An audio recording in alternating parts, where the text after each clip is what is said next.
Hi guys, তো আজকে দেখো ওয়াল প্লাস্টার হচ্ছে। সানসেটের কোপলাগুলো অলরেডি হয়ে গেছে আমাদের। তো এখন আমরা নিচটা বাকি আছে, তো নিচটা প্লাস্টার হচ্ছে। তো প্লাস্টার কমপ্লিট হওয়ার পরে নিচ একদম নিচে 2 ফিট করে নেট পালিশ করে করে দেবো। তো এদিকে দেখো আমাদের মিস্ত্রিদা সুন্দর কাজ করছে, তো নাচ কোপলা মারতেছে। তো প্লাস্টারটা কেমন হয়েছে তো অবশ্যই একটু জানাবে যে প্লাস্টারটা ভালো হয়েছে কি, ওয়ালটা কেমন হয়েছে। তো পুরো ফুল ওয়ালটা আজকে নামানো হলো, ঠিক আছে। তো যদি কাজটা ভালো লেগে থাকে, তো আমাদের ভিডিওটা যদি ভালো লেগে থাকে, তো অবশ্যই বেশি বেশি করে শেয়ার করবে বা চ্যানেলটিকে সাবস্ক্রাইব করবে। তো আরও ভালো ভালো ভিডিও আপলোড দিব আমরা।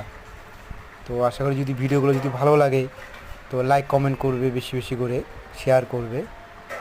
তো আমরা আরও ভালো ভালো ভিডিও মানে মানে ছাড়ার জন্য যথেষ্ট চেষ্টা করব, ঠিক আছে। আমরা চাই যে ভালো ভালো ভিডিও জানি দিতে পারি।